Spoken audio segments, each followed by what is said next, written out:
Where did I put my calendar?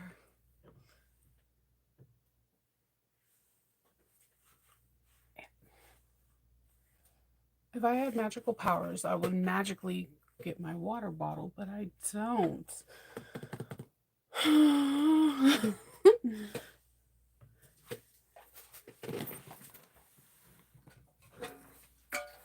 My Harry Potter magic fails me yet again. And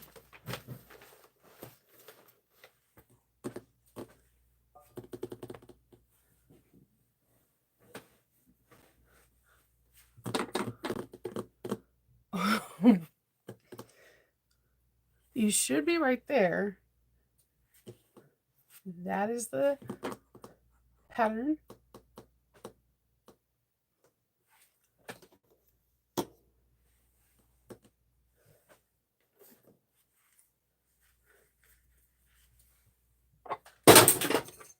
I was expecting that. All right. Good morning. I am trying to find my calendar. Good morning. Good morning. Hey, Karen. Hey, Lori. Hey, Misty. Hey, Sandra. Hey, Linda. Hey, Arnetta. I had my calendar yesterday. I try to put my calendar when I leave my workroom right by my ring light. So that way, when I get off here, I could focus on what I'm supposed to do. My calendar kind of just helps me stay on tack. Like, hey, today we're doing this on Patreon. Today you need to do this for Nova's Knits. Today you need to do this for momming. Like it just helps me stay like focused. If you get catch my drift. And I don't know where I put my calendar. I print out a calendar each month from Canva. Like usually around the first or the fifth, I just like dump everything. So I have like a mate a cam. I have a Canva for Patreon. So like Patreon would be like, oh, so like tomorrow we have an interview on Patreon at noon, and we're going to be talking to someone about staying authentically themselves in this climate of in the sewing world, so that you don't kind of emulate somebody else's style, or kind of like, do you guys when do you remember like in middle school sometimes you would try to, I don't know, maybe it was just me, like you would try to change something about you to fit into certain cliques, or you will become, some people become yes people because they want to be part of the in crowd. Well, sometimes I see that in adults too, when they are trying to become something that they're not because they want to be a part of something. So the person I'm interviewing is someone that is very true to themselves, and they they have never changed who they were as they grow into this business, and they have grown so much. And I wanted them to give a motivational talk in my Patreon group, um, about how to stay authentically yourself. And I think that's something that's very important. I it's kind of like what we're experiencing now through social media and how we're seeing society. Society right now is full of social media and everybody getting like the same plastic surgery or doing the same makeup routine where their nose is snatched and they're having overfilled lips and doing the same kind of makeup routines. And there's not to say anything is wrong with it, but when everyone starts looking like carbon copies of each other, you start wondering, where is the uniqueness in people that we found beautiful? Like, let's take for instance, let's go back into the 80s. I was too young to realize, but I love looking at 80s models like Gia.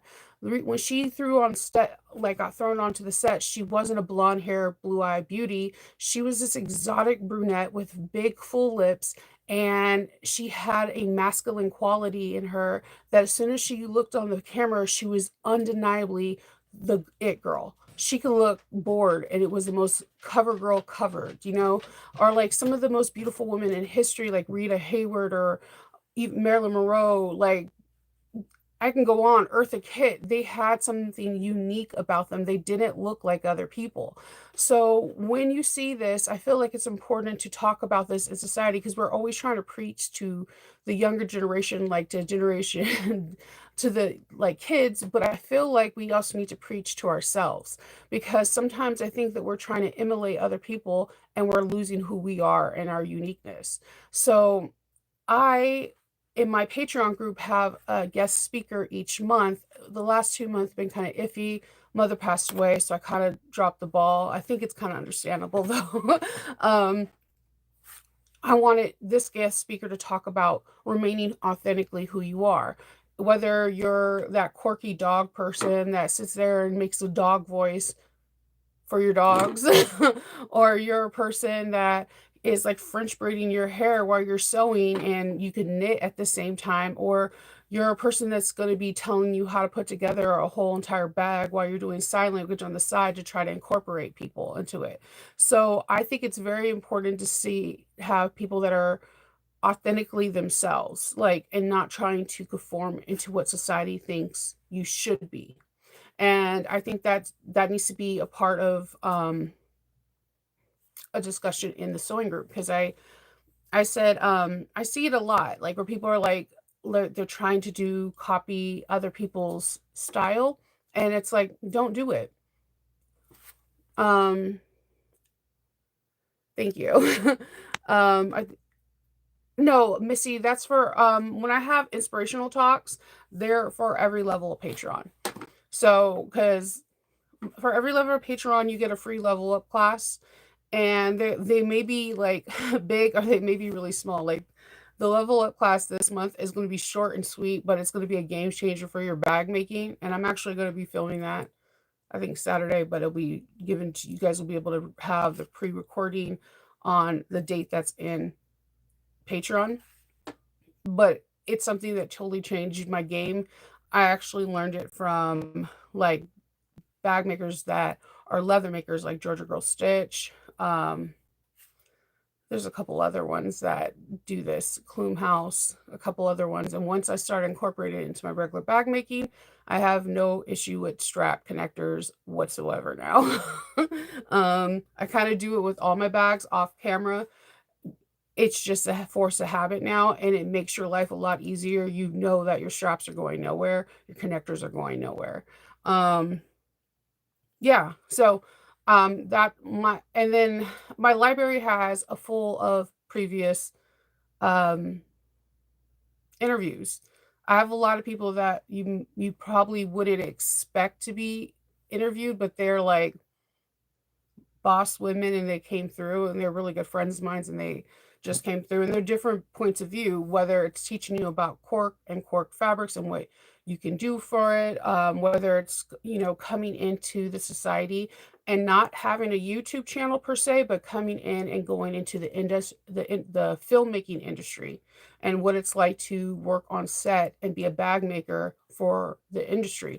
I have a couple of different people that I have in there from different perspective for the bag making. It's just not like, oh, I have a YouTube channel, or oh, I'm an Instagram, or oh, I'm just, ambassador. I'm giving you some different perspectives in case you don't, let's say you don't want to sell bags, but maybe you want to be a person that creates bags for, I don't know, the next Star Trek TV show, giving you some insight on that. My whole point of these interviews is to open up your horizons to see what you could possibly do in our industry of being a sewist. There's so many things that we can do with our skill sets. We think there's a lot of us, but there's not. Really, there's not. That's the reason why people are so impressed when you show them a bag that you make, because sewing is a lost art. It doesn't get taught in school anymore.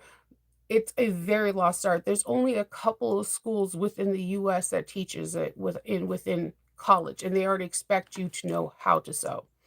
It's a lost art. Like learning how to do cordistry is usually out of the country. It's a lost art. So we're kind of badass.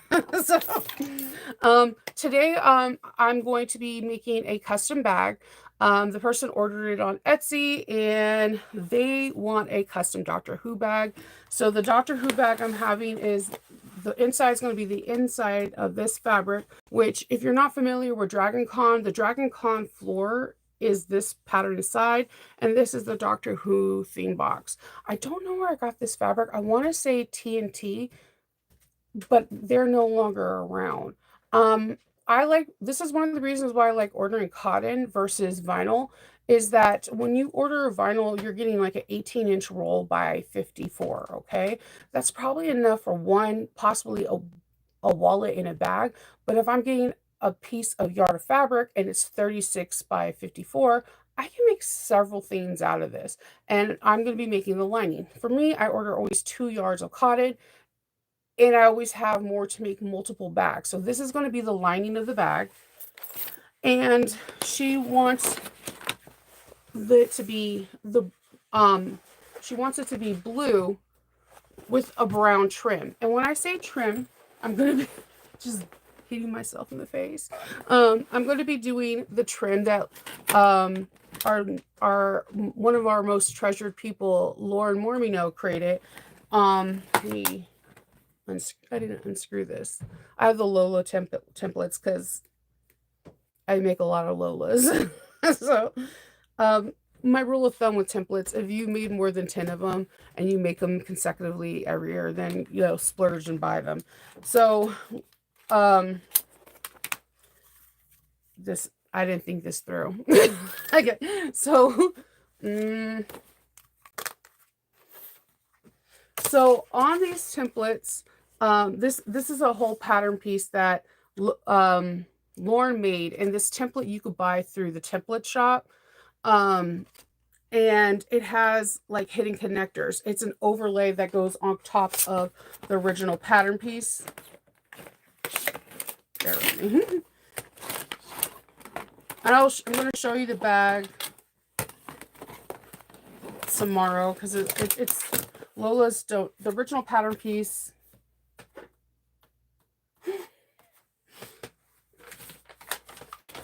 All right. That doesn't even help. Okay. The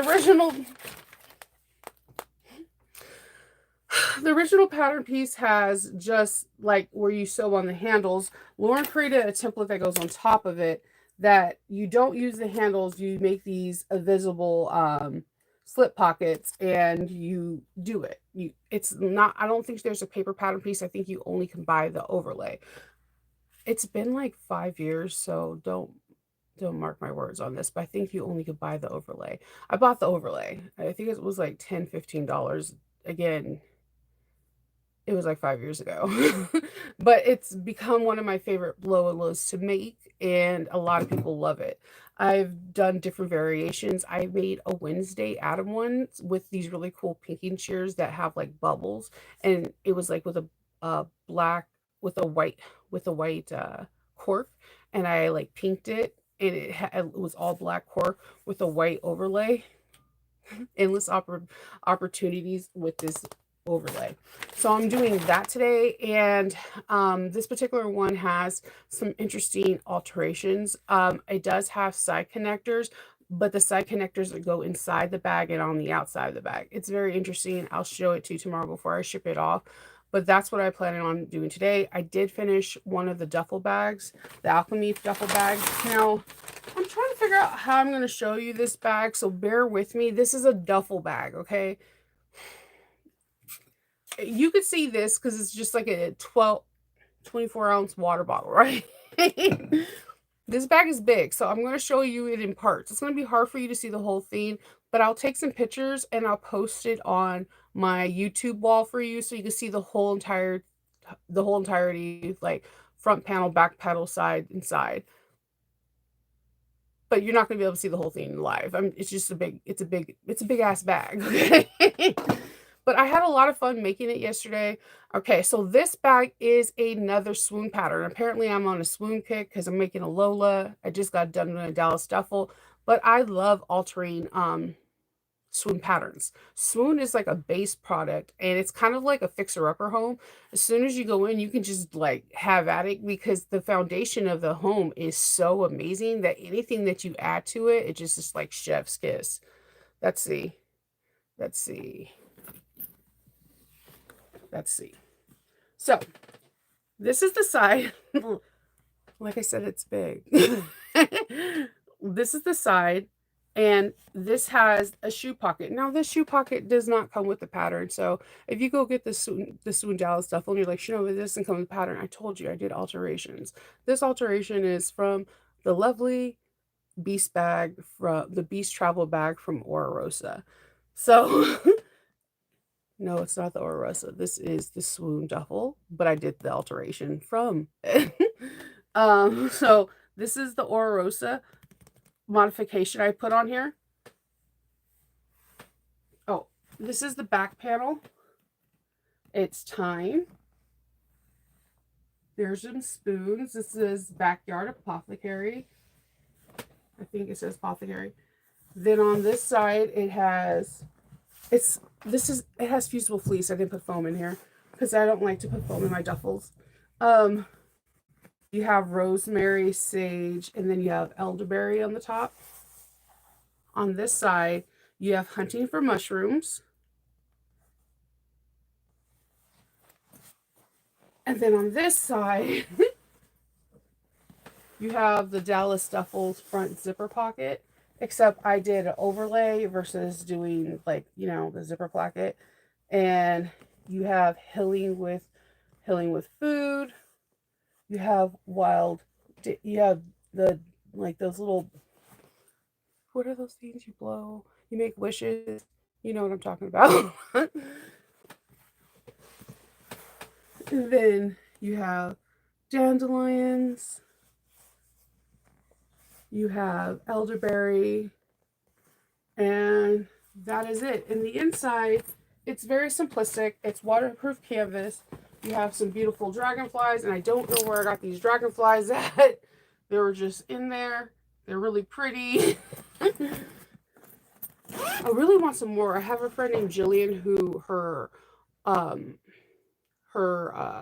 symbol for her bag making is dragonflies. And whenever I try to find really pretty dragonflies, I like to collect them and I want to send them to her because her Nova Knits is like the Death Star.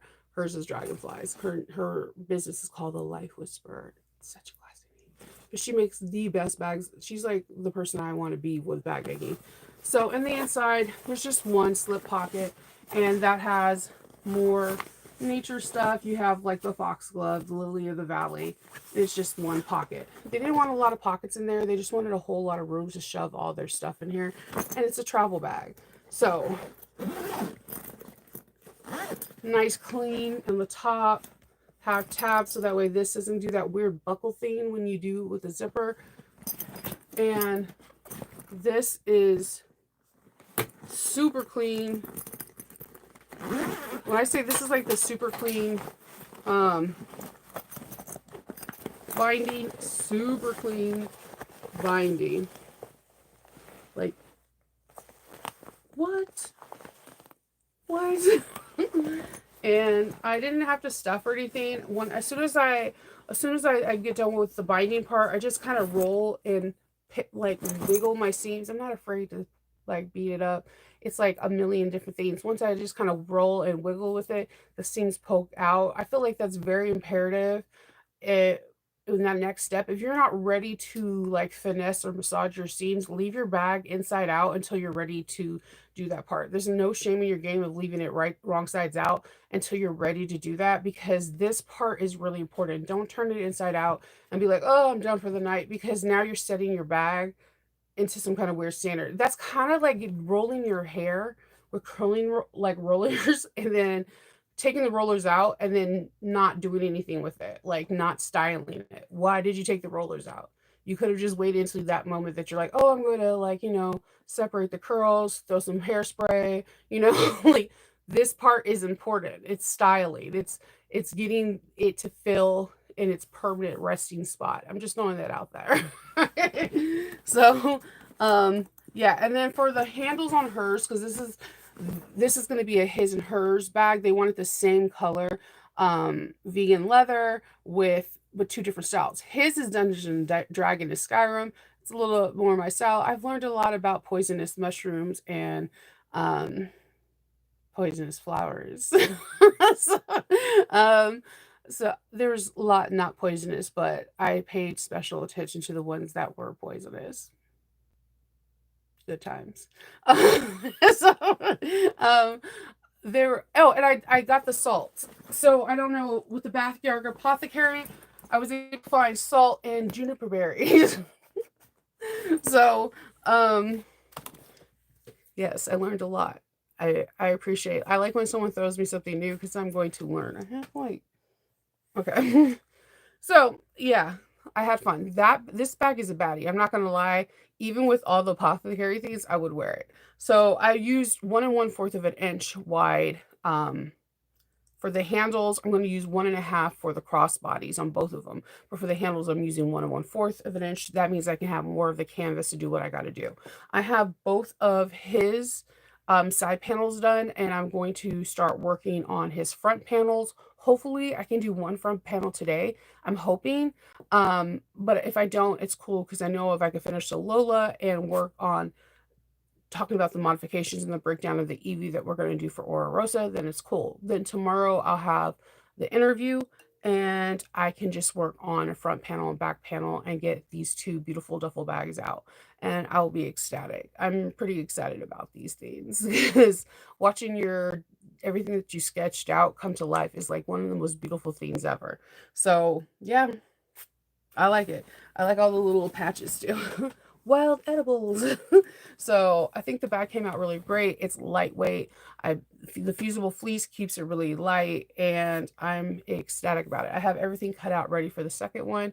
I just need to do some more lasering. I got to clean out, deep clean, clean out the hose. There's a whole lot of things with the cleaning process. You don't set your house on fire. That's the goal, not to set your house on fire. So yeah, the perfectly bound. That's goal. That's goal. I did. You know what's really weird? I had to put a a order into Emmeline bags, and they have this one contraption that helps with binding without heat.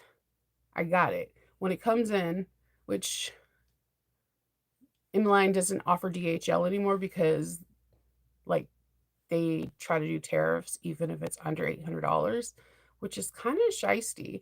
I haven't used that word since the 90s. Felt good. Felt like old times. So uh, I have to do Canadian mail. So I'll probably get this order in 6 days now. So when that comes in, I will immediately show it. It intrigued me because it's called like the magic like binding thing, and I'm curious on how this works because it's kind of also solicited for bag makers, and I am super curious. If there's like a silly notion or a gadget that's supposed to help us, I'm immediately intrigued by this because I want to do whatever they can help us. I'm just automatically curious. Oh, Sandra, go for it. Big bags don't intimidate you. Don't let it intimidate. It's more of like kind of like have you ever had really, really long hair and you're just like flipping it, throwing it in a bun in a ponytail? It's the same process. I think it's easier because you don't have to worry about those little fine details. It becomes easier. The it's more of it. So it could take a little bit longer, but it's it's less I think it's harder for you to mess up because there's so much more of it. I think smaller, minute bags are easier to mess up because you have sharper corners. The round is like smaller. Like it's just, I don't know. Bigger bags are easier. I actually like bigger bags. Like if you go to Ora Rosa, there's not one, but there's two Ora Rosa Beast bags. That one was a week by week where we did it once a week, and then there's one just a whole video like in three parts. I love making that bag. I actually had a lot of I want to make another Johnny B, but I feel like I'm not going to be able to make it until November because this month is packed. September, I have sack and bag and sew, and then I have to start getting videos and things done for Novaween, and then October is Novaween, so it's November when I can get another one out. And I really want to make one. I have like this other Star Trek one stuck in my head. It's like stuck. I've been drawing it out on my tablet. and I really want to get one done.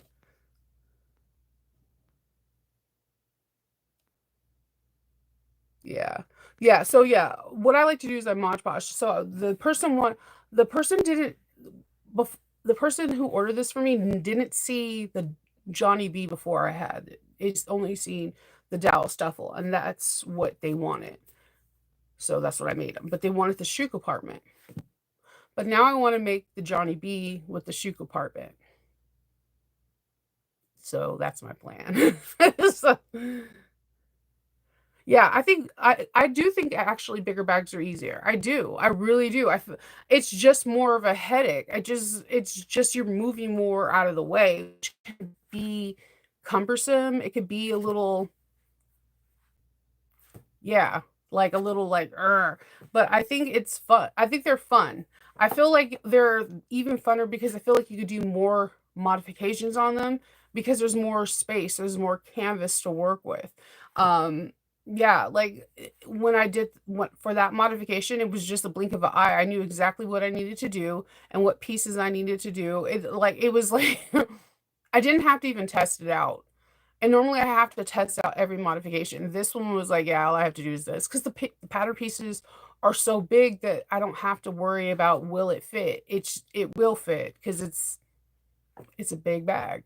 But I had a lot of fun with this one. I can't wait to take pictures. I hope my husband's still here because his back office lighting has like the best photo because his office is off the water in Colombia and it would be awesome. But if he's not, then I could just wait.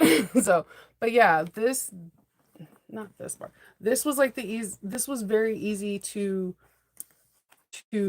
modify, and it could be easy too because it's. I don't want to say it was easy because the thing that when you're a part of a testing team, like when the designer's testing something out, they bust their balls. Okay, they make no mistake. They bust their balls. Like any designer that I worked for, they like make I'm no joke, like 12 of their bags before they even present it to the testing team. So like they know how to do this bag like every which way from Sunday. So when someone comes and say this doesn't make any sense, they can come back and say, "Well, I did XYZ and this is what happened."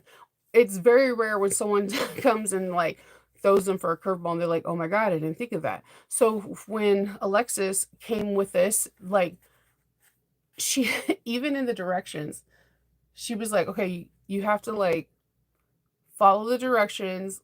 Like she tells you your mind is going to play around with you, just follow through. And that was the reason why I really wanted to do a video with this one is because as soon as she said that, my ADHD panic alert went up. I was like, what the and I'm testing.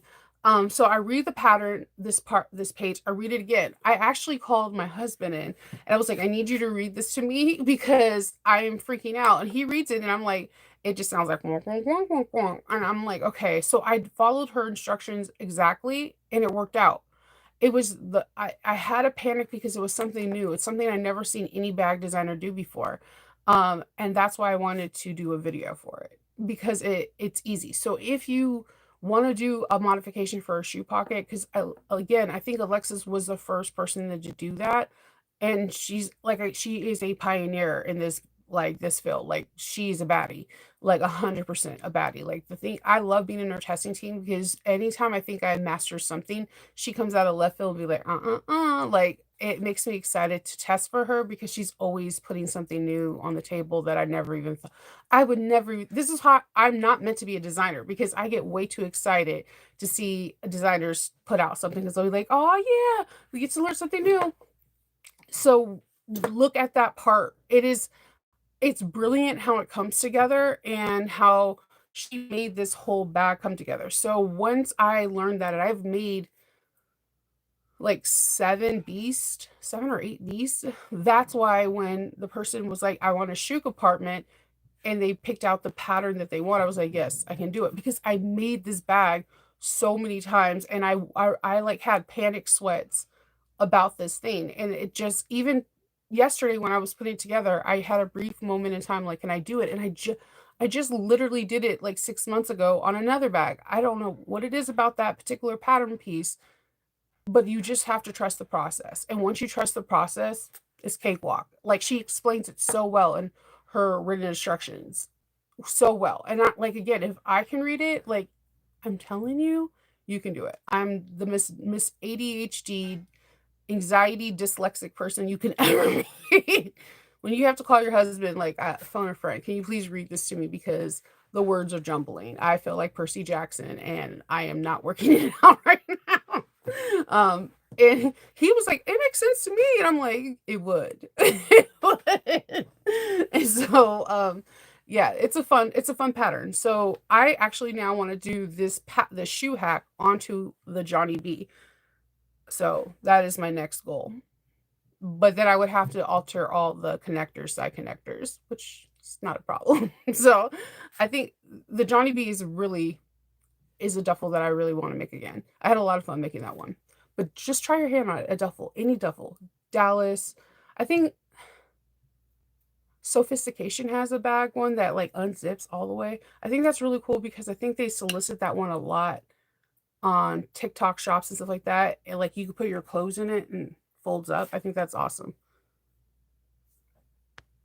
Yeah, the Johnny B is hot. That's a sexy little bag.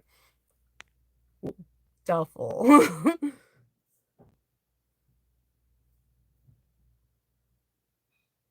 Yes, and that's the thing with Alexis. Like, there's a lot of designers that are like that. Like, my thing is that I like when patterns have like a bazillion pages because I know I'm about to get like William Shakespeare out. Like, they're gonna teach me something that I didn't know, and you know that they learned something in the process of making something. They had a problem, they decided to figure it out, and now they're about to drop knowledge on you. And I think that's with all of them. I think that's how Lavender and Twine works. Like I always learn something new from Erica. And that's how Knotted Thread works. I always learn something new from Shannon. These people that have Maggie 55, like she comes out with a pattern, whether I am like, oh, I swing to this pattern or not, I'm getting it. I'm telling you, I'm going to get that damn pattern because I'm going to learn something that I had zero clue about. And it's like, yes, it's like knowledge. It's like went to the library and just grabbing like a first edition of whatever book that's out just to like to learn. It's knowledge. It's pure knowledge. There's certain designers that without a shadow of a doubt, I'm going to buy their patterns no matter what because I know they're going to teach me something that I need. It's it's really that simple. Like Maggie 55 comes out the pattern, I'm buying it. I'm not saying necessarily I'm going to make the bag, but I'm buying it because I'm reading her pattern from front and back. Because there's going to be something I'm learning about. Like that's how I first learned about craft text was a classic zipper round wallet, and that's how I learned about dish foam. And I use craft text and dish foam and a lot of other patterns because of learning it about it from her. So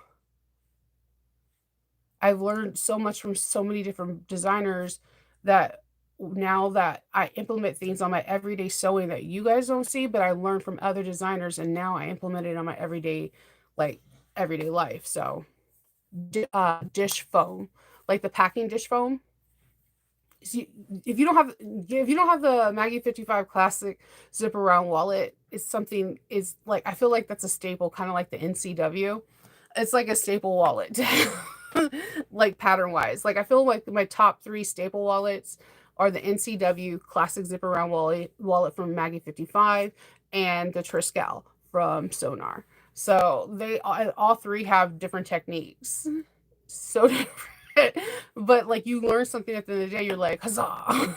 So like and then you can learn crazy modifications. So yeah, like these designers are just pure genius and I just like learn so much from all of them. And I'm that weird person that likes to buy a designer's books too. I have a lot of designer books. A lot. So yeah, that is my plan today. I'm going to take pictures of this duffel hybrid and oh, I didn't even show you the best part. The inside of the pocket. I had Kindle so when you open up this is how soft it is. When you open up without hitting my face.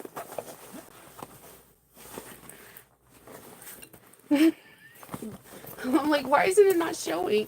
Because you're not on the right side. When you open up the shoe pocket, to put your shoes in.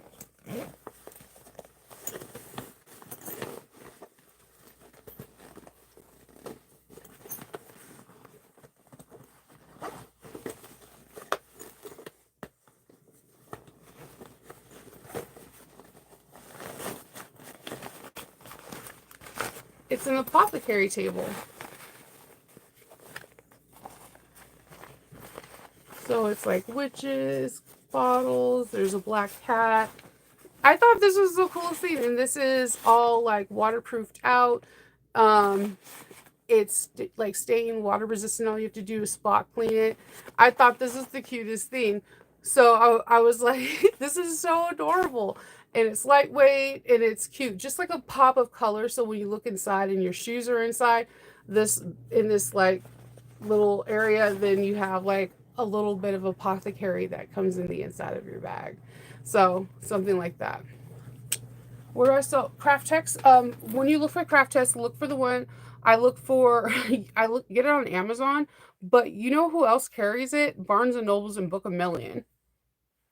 I think people use it when they're journaling and they're creating their own journals.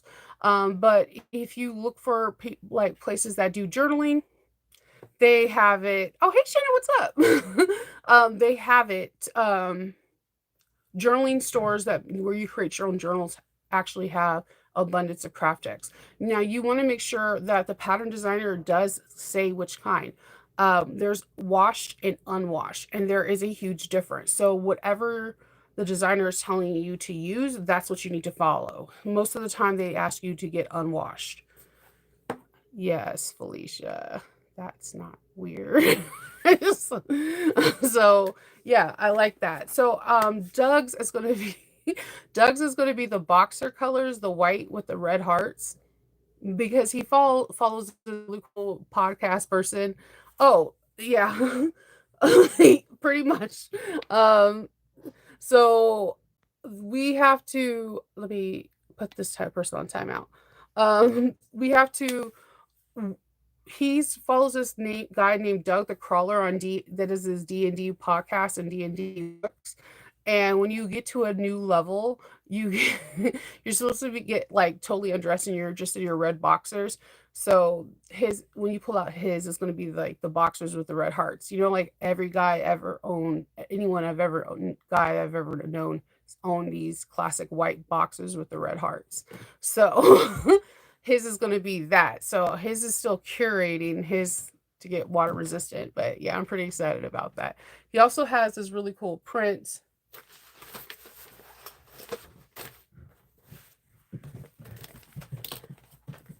He's going to have his where his says reward, and it's going to be the D&D dice right here.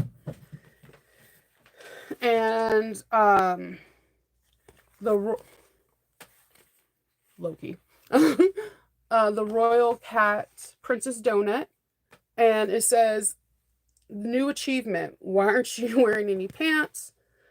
And then he has on the other side of the bag's gonna be Skyrim, and then I'm gonna do the maps. One map's from Skyrim, one is gonna be Dungeons and Dragon for Honor Amongst Thieves. So I'm a little bit more comfortable with that. So this one, to my surprise, I was like, holy smoly, I like this bag.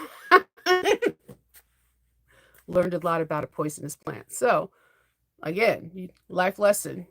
When you get something that you don't necessarily know about and you deep dive, you might learn something like poisonous plants, like foxglove and lily of the valleys.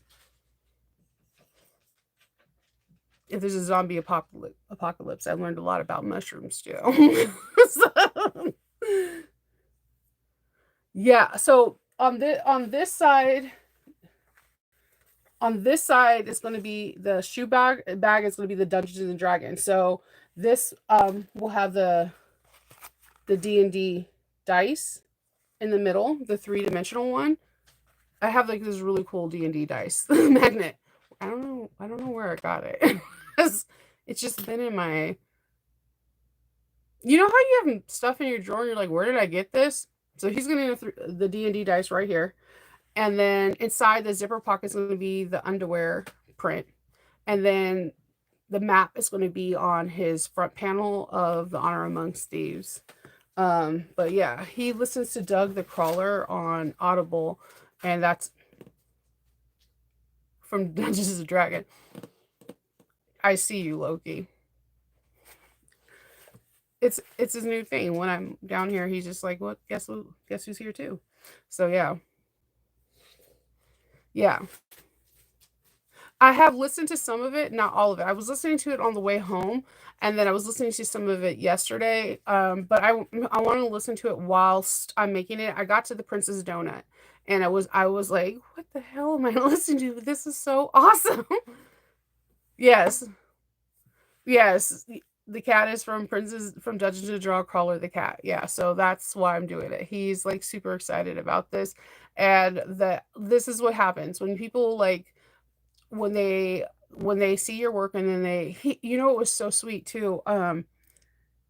He found out about when my mom passed away. When I was on the plane, all of a sudden I got all these Audible books, and they're they're from Dungeons and Dragons, and he was like, just something to listen to get your mind off your what you're going through, and you can just go into fantasy.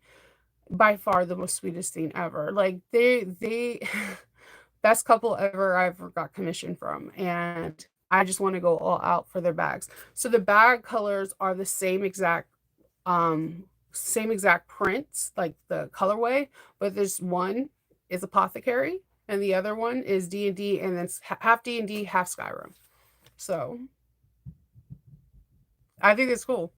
I mean, that's like the perfect his and hers. Like you can still be have the same, like they look the same, but have your individuality. So I'm pretty excited for them. Oh, yeah.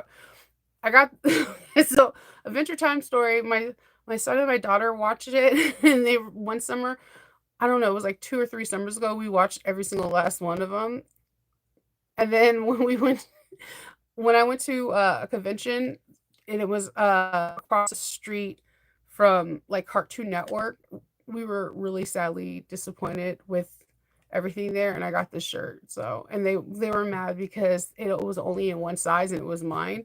So I wear it to make them mad. I'm a mother of the year. So, sometimes sometimes you just gotta do something to enrage your children so it can make a smile on your face as you secretly giggle laugh. Good mother.